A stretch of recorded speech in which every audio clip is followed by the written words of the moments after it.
I can't waste my energy. Mbu nyenze siba YouTube ataswa na gulanda uya tupe me what? Monsasule chimwe.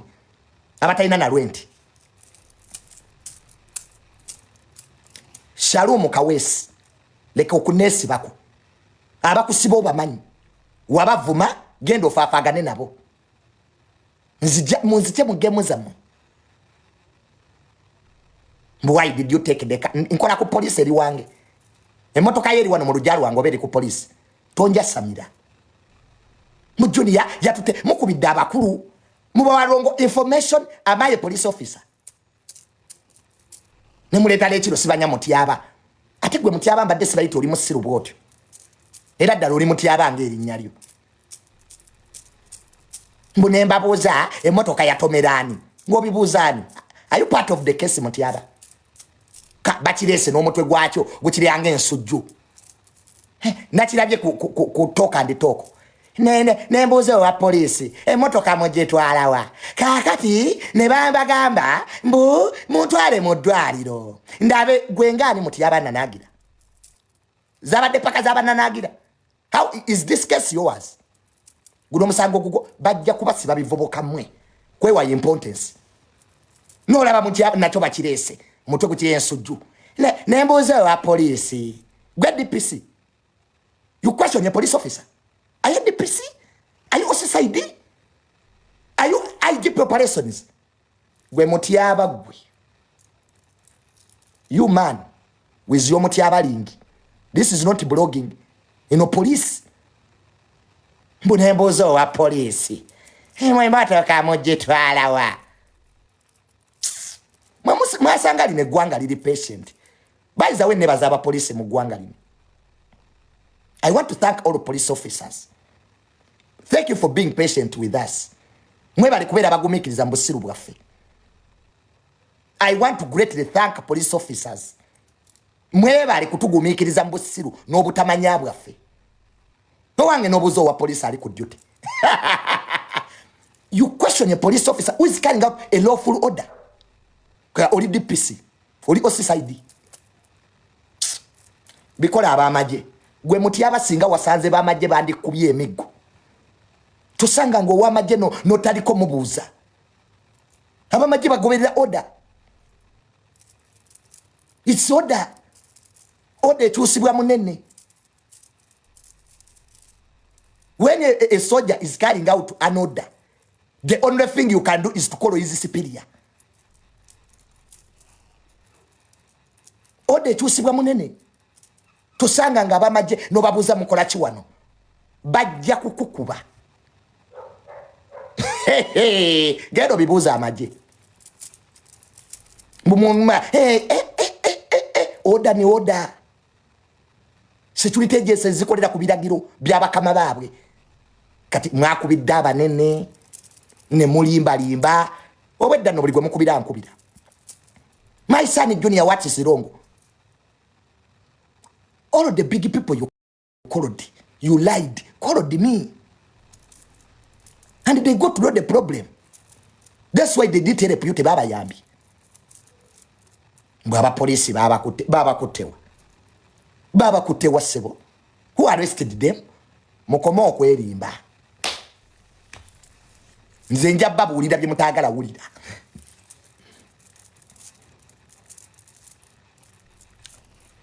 Eno advise agenda wa Shalom Kaweesi. Get a pen and a paper wandike ebigambo bino.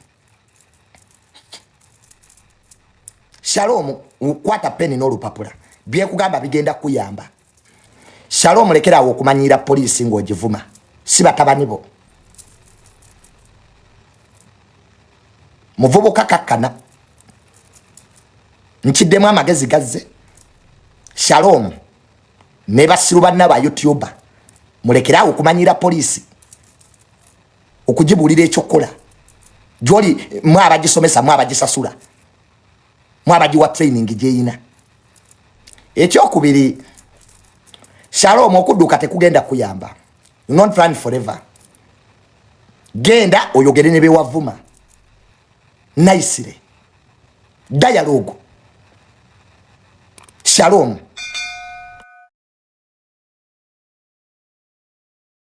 Genda ononye bewavuma.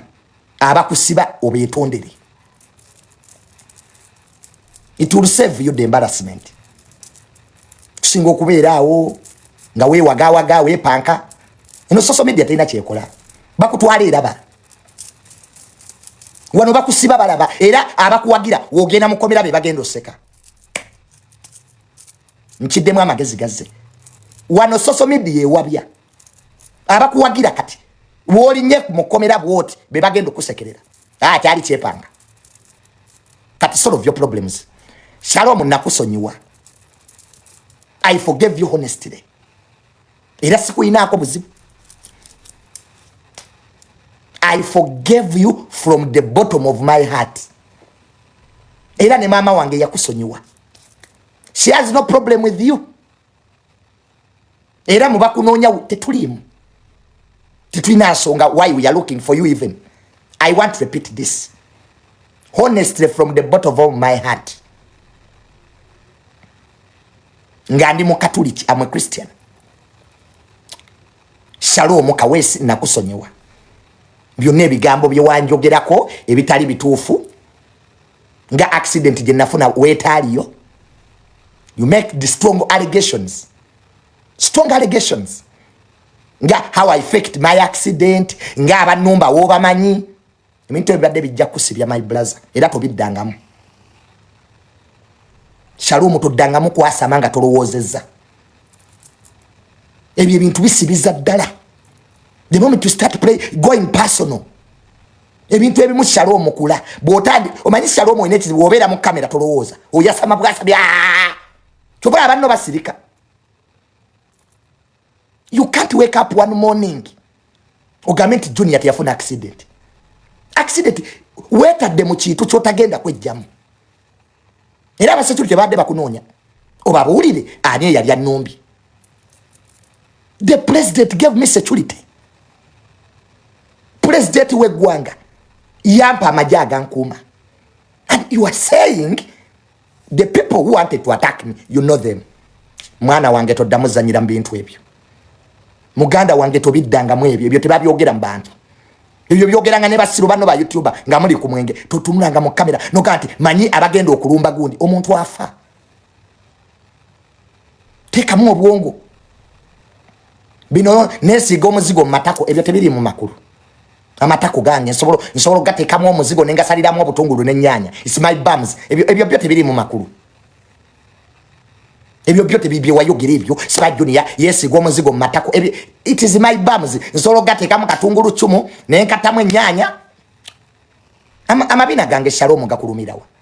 You are so obsessed with my bums. I don't know Shalom Kaweesi. Amabina gange ogagala nnyo. You make me feel scared. Buliwoja Junior Mabina. Shalom, what's wrong with you, my brother? Kwegaba gondabako mabina gokka. Kati gwo muzigo wagutegerera wagwenteekayo. You implicate yourself. Omanye gwe buzibu abasiyazi bwe muyina. Olaba kabina ka musajja muno nojja wefuula akavuma kumba okagala. That's the problem abasiyazi gye muyina benda bye ku internet wano. Mwefuula abavumirira ebisiyaga mwe basiyazi nambemu. I have seen that thing. I have seen it. Era olaba nga omuvubuka nga koteetiwe atambulira nnyo ku bintu by'ebisiyaga mabina g'abasajja. That's a red line. Because how can a man spend time looking at a man's bums? Obeera otya omusajja notaliko tulya kabina ka munno nti kanene. It is a red line. It is a red line. Era gwo obuvubuka bwonna mu bwegendereze. Obukola content ku basajja. Abakazi bangi mu ggwanga lino. Ekikutunuliza akabina ka musajja muno okekanye nga bwabigula kiki. That's a red flag. Omanye mu nsi kyolowooza osobola okukikola. What your mind thinks you can do it. Kati abo bonna mbatunuulire. Ninaawo n'omuvubuka gwendaba ayogera anye eby'emipiira. N'ekimu bibiri bali batusiyaga. Kulisi mubiru. My brother tebakusiyaga gwe. Mukulisi mubiru nankwana. Mbwate mugamba omuvubuka ali awo ayogera bya sports ne abeera mu kiseera abasabi bompira babasiyaga sibanyanze nange my brother ebibozi oyogera byaki ebibozi bikambira ibitaita mu kamwa. Is that a conversation you can really have on internet? Nga kulisi mubiri we yakwana nawe ina abana you don't keep them for yourselves.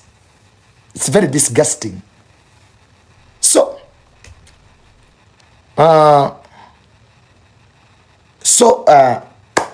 abanvuma mwongeremu amaanyi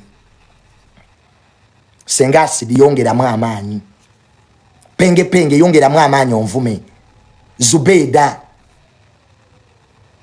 Godfather Barista Timo asula mu bed space mwongeremu amaanyi.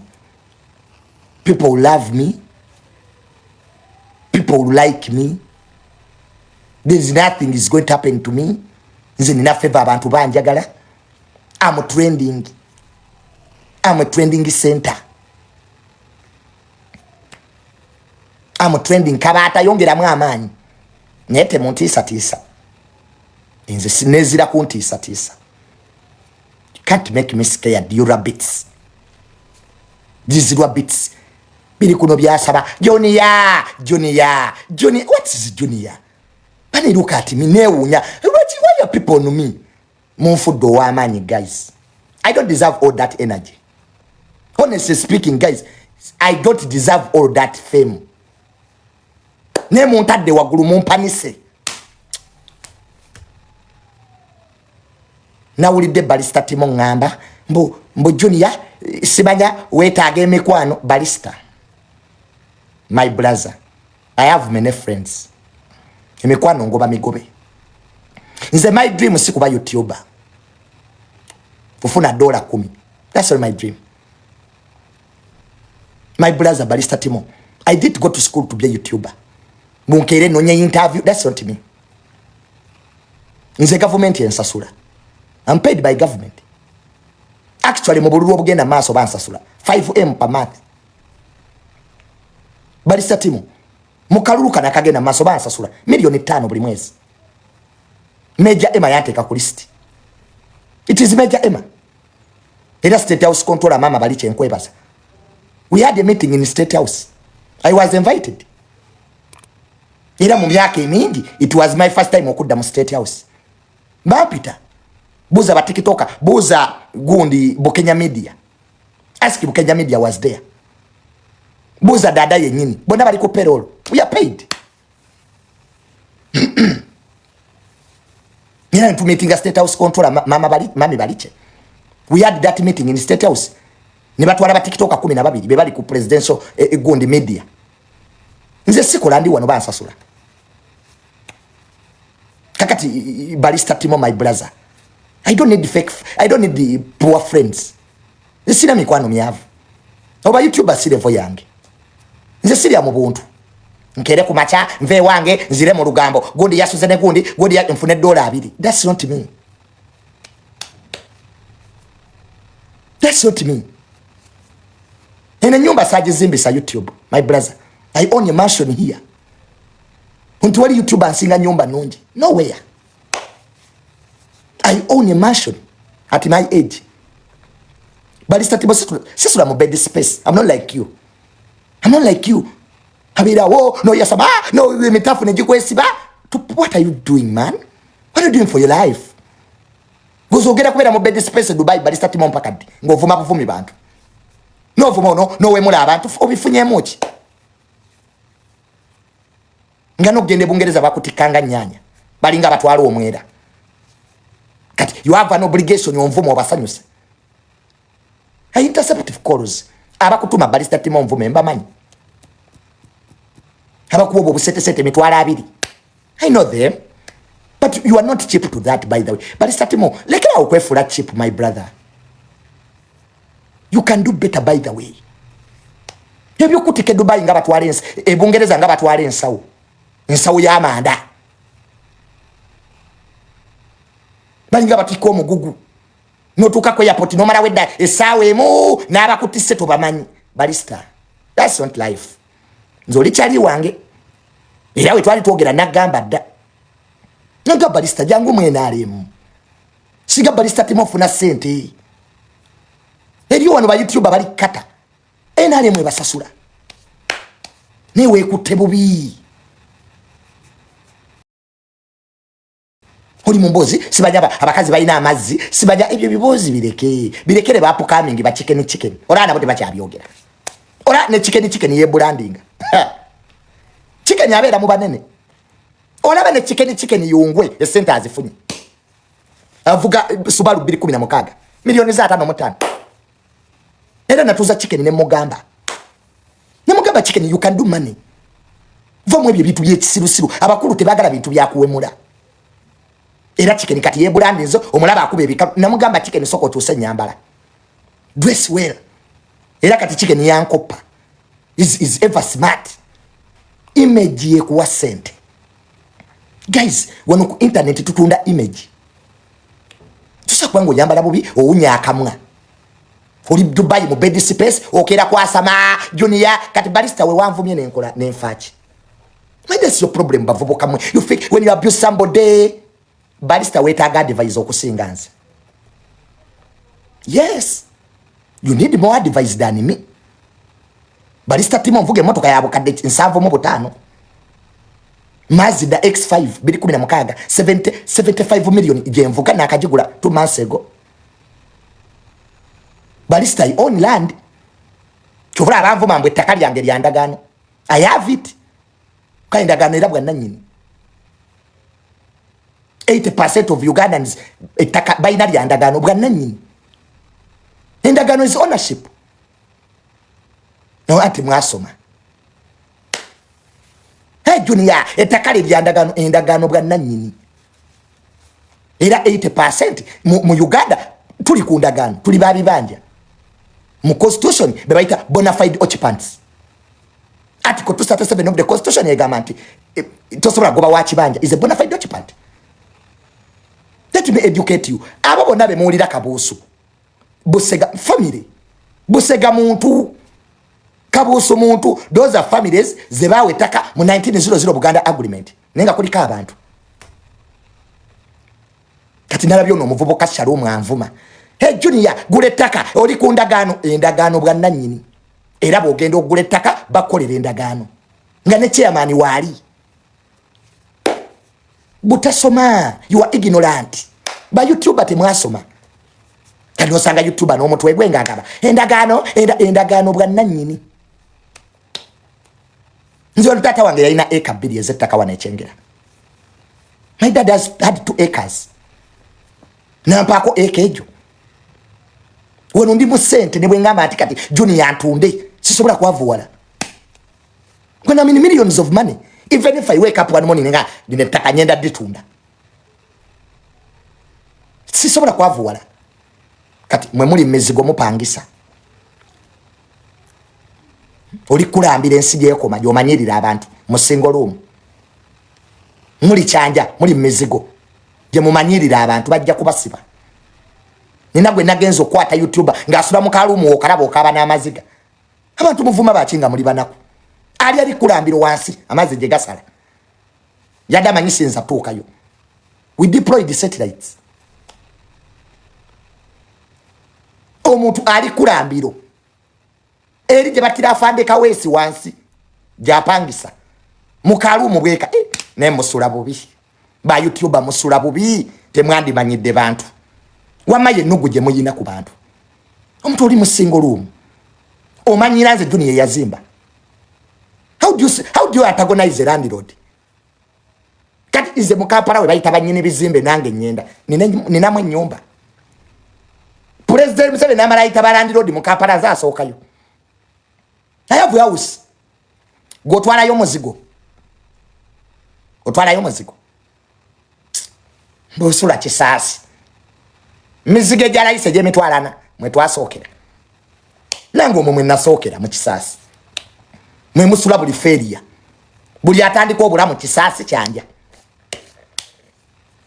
Buli muvubuka atandika obulamu. Eye panka asokera kisasi. Nange mwe nasulanga. Buyumba bwa mitwala na mu 5. Eri wanse kulambiro.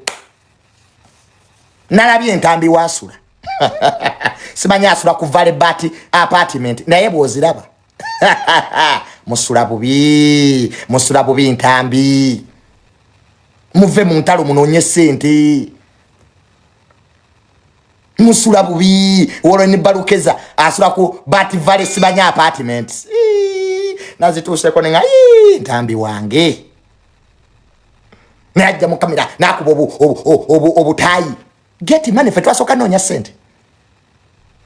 We first look for money ne bayisima mujukira omugenzi isima fe twanonya sente ne bakaye wisdom tuto wa genocide tuto wa genomuhozi tuto wa banange fe sente twazifuna ze dunya naliko obubi ngasira na motoka na yo omugenzi isima mwebaza bali abasije bayisima tebabanga mu ntalo kati ekizibu kyaba YouTuber these days bayala nnyo baavu banonya views not branding. Isima teyabera mu ntalo nti avuma banne. Isima yanonya nga sente. Isima teyavanga wa speaker anetani tamongi kati mwe muri ku ntalo divide and rule tuva mulemeddemu obwavu mukole emikwano kubagagga muve mu kwesudia izo sente za YouTube teziwera $10 nokola video nojikera ku macha tonabyo unya amatako olwegulo nojiteekayo nofuna omutwalo gumu ogwa views $3 ziwereddi kati goli guladde motoka yange ziwereddi fe tugatta bwongo fe tulya ku bwongo nalabya nvuma Christmas mwajijja ggulu etwajijja wa genocide yambo bukadde nsanvu badde ogamba oti it is true. Every Christmas we go with genocide with my mother.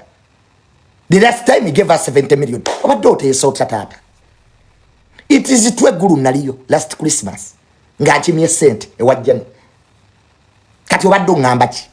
Ati naye mu binvuma. Oli mwavu era Christmas ewedde sente mwazijja wa genocide je twazijera tuddayo. Even this Christmas we are going back. Now we genda akuwoba akumanyi. Abavu mumanyira abantu kati wali bagala nyenda na muganda wo mbudunia simanya yagende guru wa genocide simanya Christmas batu we milioni 70M kwenagula ne Noah empya. That's why I bought that Noah. Jeno mozi ya kampa sente milioni 10 ku birthday yange jenemoke nacho chimvume tata nacho nakulienza ochimvume. My brother, General CDF, commander of the Ugandan army, yampadde 10M on my birthday. Mwala wa General Nalweiso gave me 2M. Koja Chimbowa milioni 3. Mama Fina milioni 5. My brother Amo milioni 5. Nze seta ngakole ebyo bivulu bya mmwe. Simanya mazinyamu matako nyamu nze sibi enkola. I make one birthday, I make 30 million. Mama Fina ape milioni 5 ku birthday yange. Gendo omubuze. Koja Chimbowa milioni 3. Neka video je kali yasoka nampa emitwala 5 nampa 2 kitundu. Jeno muozi milioni 10 ze yampa. Ni mu milioni meka. Mutandika tulina ebivu nze siri level za mmwe. Kimwagana okukiriza I'm not your level. Nze guno omwaka nyingidde Christmas nga ninano bukadda kupira bukisoba mu 3 nazijja ku birthday kati kye kibaluma. That's why you are against me. That's why you hate me. Mulaba sibalimu ne mulaba ngula mamotoka Ameria nambara yampe milioni 3. Ameria nambara 3M yaziretira na mu box ne box yino nkyagina ye fachi Slava jisudde. Lonni.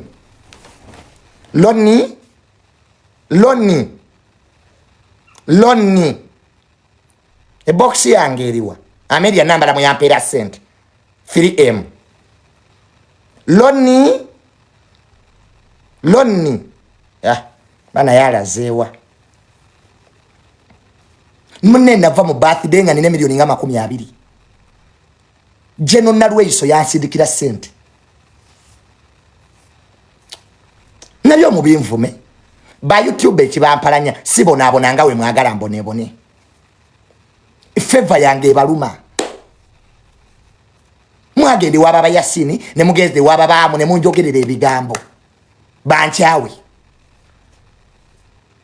Ne mugende wababa Yasini ne mugende wababa hamu ne munjogerere ebigambo. Yakola kumpa maduka. He gave me shops. Na maduka asatu ku hamu. Enugu ye baluma. Mpulira ke nugu. Mwalowooza bwe mbavaamu njagwa. You thought abantu bajja kundaba. Kati nugu ebaluma. Nebikyo sitali mu mukiteekamu. Mumala okunvuma. Mubeera mu nvuma. Tewali video ya YouTube gye bakolanga siriimu. Wano munkubira simu ku Sunday Nation. Temunkubira ngense ewulira. Era mufune we munyiga video zammwe zitambule. You call me. Nga muli ku Sunday Nation ne munkubira ne mbakwata. I pick you guys. Out of my good heart. Nze gwe muyita omubi. Ne munkubira simu muli ku Sunday Nation ne mbakwata bulungi. Era ne mukubye emitwe. John yayogeddeko naffe ku Sunday Nation. Video byamwe ne bitunda. We mbate muntadde mu tebitambula. Ne mumpe respect. Give me respect. Era omulundi oguddako bwe munkubira sikwata. Mumala okukubira amasimu ne mujja mu kamera ne mugate munkubira temumanyi siri mukwano gwammwe. That is hypocrisy. Temubeera bankwi. Nti mwagala kunkozesa ekibaluma ba YouTube abamu. You wanted to use me to get money. Nga bwe mwakozesa taata wange. That's what is hurting you. Mwali mwagala kunkozesa nga bwe mwakozesa taata wange n'afa. Omusajja yafa lwakwogera. They might died because of talking. When nabigana ne munyigira. Because nagana okubawa interview kati mwabijjamu lutalo. I'm not my father. I'm not my dad. Nze mbwanji itambula. Nze sekweka.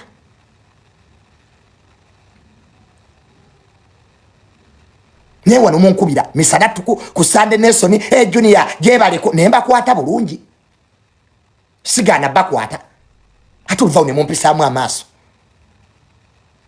Wano mu kamera mwefuula abanjagala. Ate no bakagula ne musasula abanvuma. It is a script je muliko to make me look bad. It is a script. Chobola abanvuma baba na Zubedah. Era ne kuluno oyo mwana Shalom yatula na Zubedah ne banvuma ne bankunkumula. Abanvuma baba na Kasuku. Bumara okunvuma ne Kasuku ne bankunkumula ngolonfuuka mubi wembaddamu. Stop that script. Leave me alone. Mundeke nzekka ensi eraba. Mumwagala kunfuula mubi. Kyekigendererwa kyammwe era Shalom yanvumye ngaloza nyenda muddamu mbunyiige nnyo mbawemule. You make me look bad. Kuno nagezi wadde. Siri original yagwe mwamanyiranga. Era kuluna ekigendererwa kyammwe kyafudde. Mwagambye Shalom avume mama wange nyiige mbavume deni munfuulo omubi. Omwana we mula, omwana akola naye nga mwabasoosokereza. Kati we naganye ku luno nengezi wala ne sitabavuma kati muwulira bubi.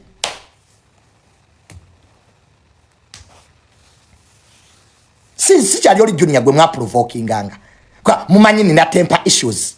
Omanya abana bategira Junior bwo munyiza apangulukuka. Kati eyo weapon gye bali bankozesaako nga bamanyi nti Junior bwovuma mama we agenda pangulukuka akuvume akuwemule badduke. You know atuwemula. Eyo game najigwamu gye muzanya guys. That game najigwamu.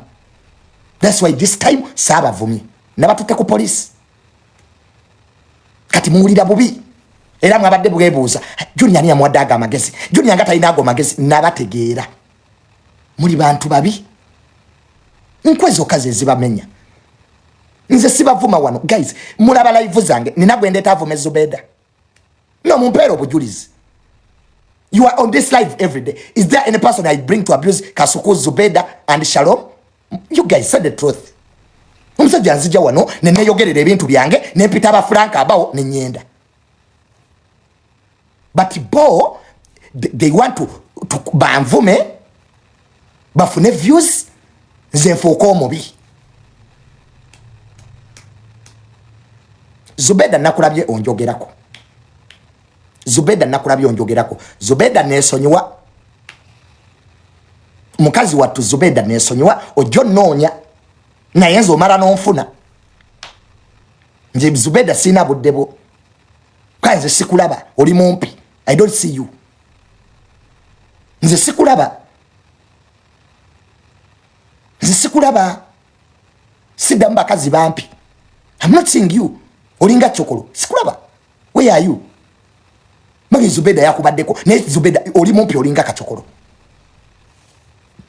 Oli mumpi olinga dayisi olinga mpafu. Sikulaba. Wanvu wa munkulabe. Sijja kuddamu.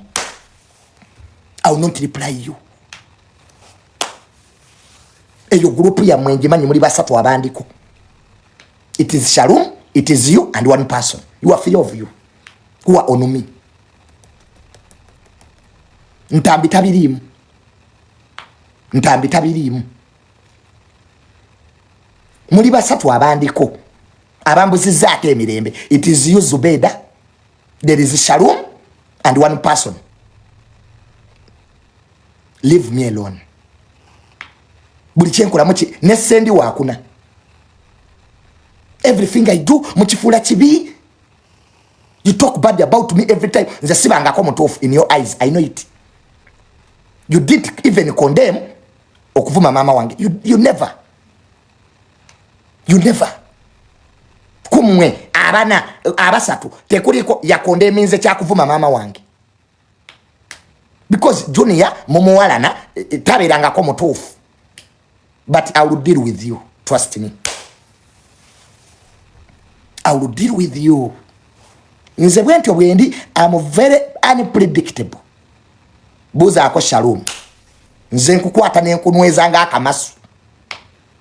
Hey, inze Tamale. Obompoze banja. Mumvuma mfune views. Era kati emitwe gyonna giri ku YouTube yamu it is me. Naye views ojja kuzifuna. But I'll discipline you.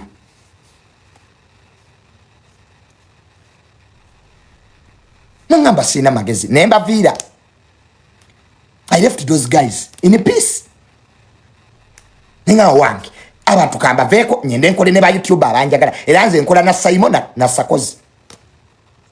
These are the people I work with because they respect me. Nze koze ne Sakozi Faruku emyaka kati tugenda mukaaga. 6 years. Sakozi simuvumangako. He respects me. Saimoka wala atampe ekitibwa. Ankubira. Yes, Mr. Mirundi. Ogamba otya. Kuba waliwo omuntu gwokola naye nga he respects you. Nze sikola na muntu atampa respect. Kwa nsiri munaku.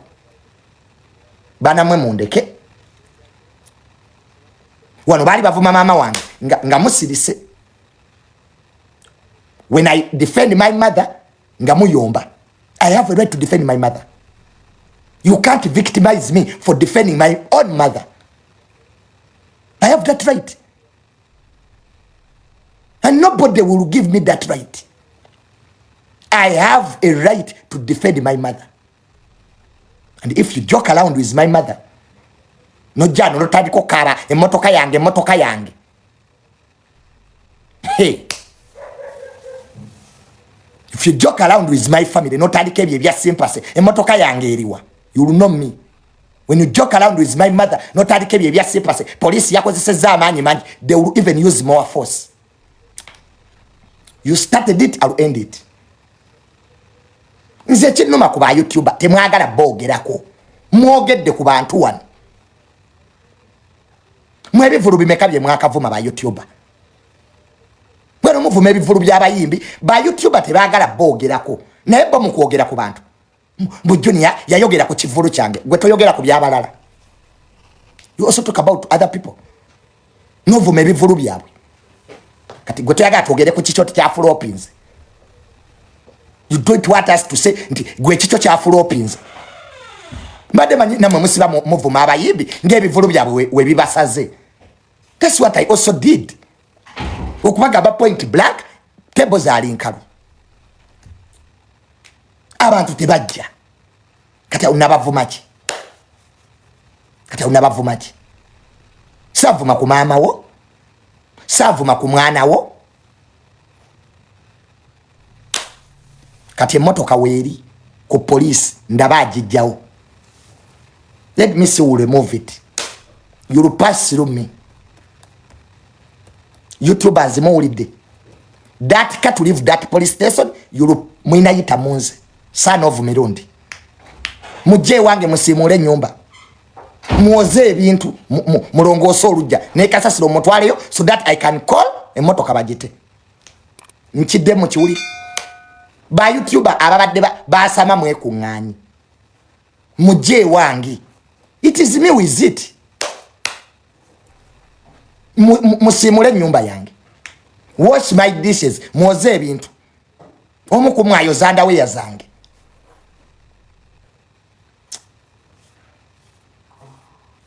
Mulongoso olujja.